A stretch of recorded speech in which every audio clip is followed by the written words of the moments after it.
A kú déédé àsìkò yìí, kókó inú ìwé ìròyìn la mú wá fún yín láti inú àwọn ìwé ìròyìn ilẹ̀ Nàìjíríà. Orúkọ tèmi ni Ọmágbémisọ́lá Ọmọlọ́rọ̀mọdẹ̀.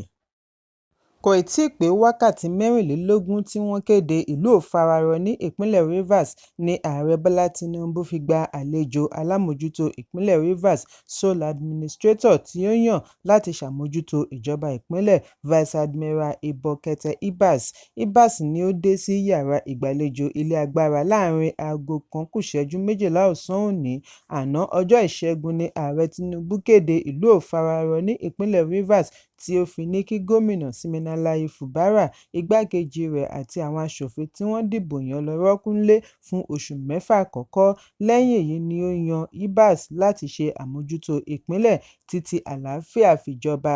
Ibas ni ó sìn gẹ́gẹ́ bí Chief of Naval Staff láàrin ọdún 2015 sí 2021 lábẹ́ ìṣèjọba Muhammadu Buhari.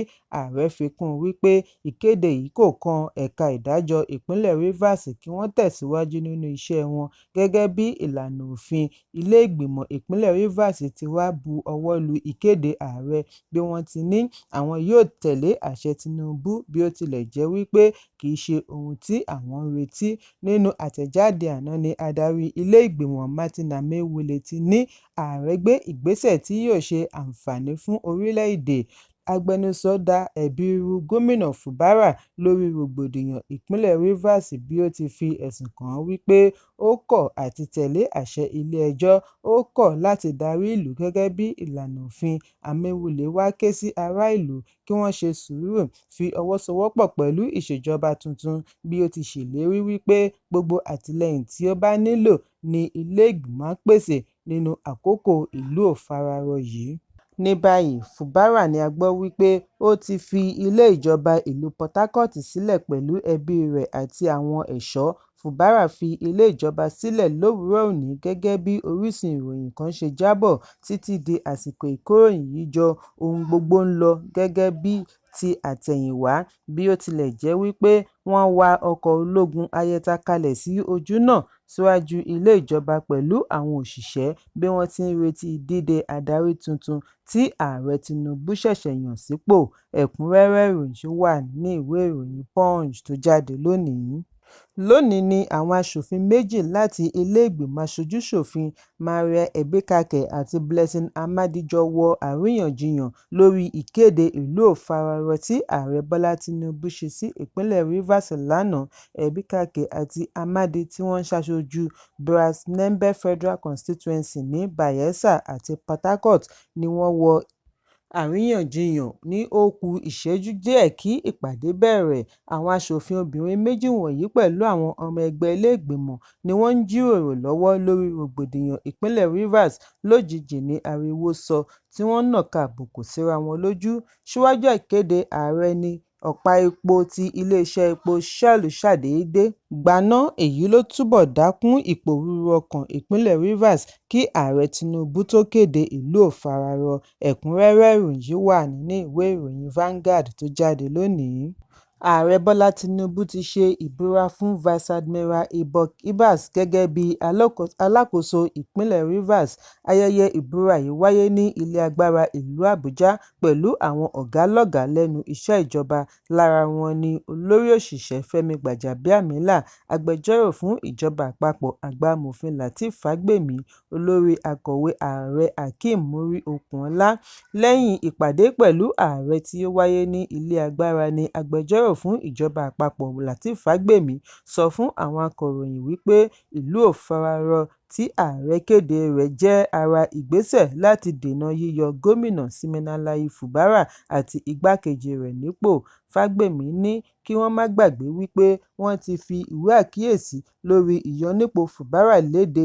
Bí èyí bá sì ti lè wáyé, gómìnà pàdánù pátápátá nìyẹn fún èyí tí ó kù fún un láti lò nínú ọdún 4. Fagbemi ní láti ọdún 2023 ni nǹkan ò ti lọ déédéé débi wípé gómìnà tàṣé ara rẹ̀ pa bí ó ti wó ilé ìgbìmọ̀. Láti ìgbà náà ni gbọ́nmi-sí-omi-ò-tó ti gbọ̀nà àrà. Ó ní gómìnà ṣe àgbékalẹ̀ ìgbìmọ̀ ẹlẹ́ni 3 sí 4 tí ó ń tọ́jú wọn láyè ọ̀tọ̀. ó darí wọn sí ilé ìjọba láti máa ṣiṣẹ́ wọn níbẹ̀. Ẹ̀sùn yìí dé ilé-ẹjọ́. Lẹ́yìn-ọ̀-rẹyìn, ilé-ẹjọ́ tó ga jùlọ gbé ìdájọ́ kalẹ̀ tako Fubara. Àwọn ọmọ ẹgbẹ́ ìjọ Coalition of Concerned Ijaw Stakeholders ní ìlú Àbújá àti ẹkùn àríwá orílẹ̀-èdè ti wá ké sí Ààrẹ Bọ́lá Tinubu kí ó yí ìpinnu rẹ̀ padà lórí ìkéde ìlú òfararọ tí ó ṣe lánàá kí ó sì dá Gómìnà Siminalayi Fubara padà. Níbi ìpàdé pẹ̀lú àwọn akọ̀ròyìn ní adarí Comrade Rosemary John Oduen pẹ̀lú àwọn adarí ìjọ 16 ti bu ẹnu àtẹ́ lu ìgbésẹ̀ ààrẹ bí wọ́n ti ṣe àpèjúwe rẹ̀ ní "rape of democracy". John Oduen ṣàlàyé wípé òfin ọdún 1999 gẹ́gẹ́ bí wọ́n ti ṣe àtúnṣe rẹ̀ tí ààrẹ àti àwọn gómìnà búra láti gbèrò ni wọ́n ti yà sẹ́gbẹ̀ẹ́ kan pẹ̀lú bí wọ́n ṣe yọ gómìnà adìbòyàn àti ìjọba ìpínlẹ̀ Rivers. Wọ́n ní wọ́n mọ̀ọ́mọ̀ fẹ́ fi ìgbésẹ̀ yìí mú gómìnà àti àwọn òṣìṣẹ́ rẹ̀ bọ́dì sí ẹgbẹ́ òṣèlú wọn kí wọ́n lè sọ orílẹ̀-èdè di ìlú ẹgbẹ́ òṣèlú kan ṣoṣo àti ìlú tí apàṣẹwàá ń darí (dictatorship) kí àtúnyàn fún sáà ẹlẹ́ẹ̀kejì lè fìdí múlẹ̀. Ẹgbẹ́ ìjọ ní ìṣẹ̀lẹ̀ ìpínlẹ̀ Rivers ò tíì le tó èyí tí wọ́n ń kéde ìlú òfararọ lé lórí kí wọ́n tètè dá Fubara padà ní kíákíá. Bákan náà ni John Oduen fi ẹ̀sùn kan agbẹjọ́rò fún ìjọba àpapọ̀ Lateef Fagbemi wípé òun ni ó jẹ́ kí ìgbésẹ̀ yìí yá kíákíá. Ẹ̀kúnrẹ́rẹ́ ìròyìn wà nínú ìwé ìròyìn Vanguard tó jáde lónìí. Gómìnà ìpínlẹ̀ Ọ̀ṣun Adémọ́lá Adeleke ti fi ìbánikẹ́dùn ránṣẹ́ sí bíṣọ́ọ̀bù ìjọ Anglican Dáósìsì Ọ̀ṣun Ẹni Ọ̀wọ̀ Folúṣọ́ Babátúnjí àti gbogbo ìjọ lórí ìjàmbá iná tí ó jó apá kan ilé ìjọsìn ní ìlú Òṣogbo. Ìròyìn jábọ̀ wípé iná jó apá kan ilé ìjọsìn yíyún ba àwọn ère ilé ìjọsìn jẹ́ pẹ̀lú àwọn ẹ̀ṣọ́ inú ilé. Nínú àtẹ̀jáde àná láti ọwọ́ amúgbálẹ́gbẹ̀ẹ́ gómìnà Ọláwálé Rasheed ni gómìnà ti fi ẹ̀dùn ọkàn rẹ̀ hàn lórí ìjàmbá tí iná yìí dá sílẹ̀ nínú ilé ìjọsìn, bí ó ti gbóríyìn fún àjọ alámòjútó ìṣẹ̀lẹ̀ pàjáwìrì lórí bí wọ́n ṣe tètè fèsì láti kápá iná tí wọ́n sì rí dájú wípé ẹ̀mí kankan ò sọnù. Ẹ̀kúnrẹ́rẹ́ ìròyìn wà nínú ìwé ìròyìn The Guardian tó jáde lónìí. Kókó inú ìwé ìròyìn tòní kò ní jù báyìí lọ.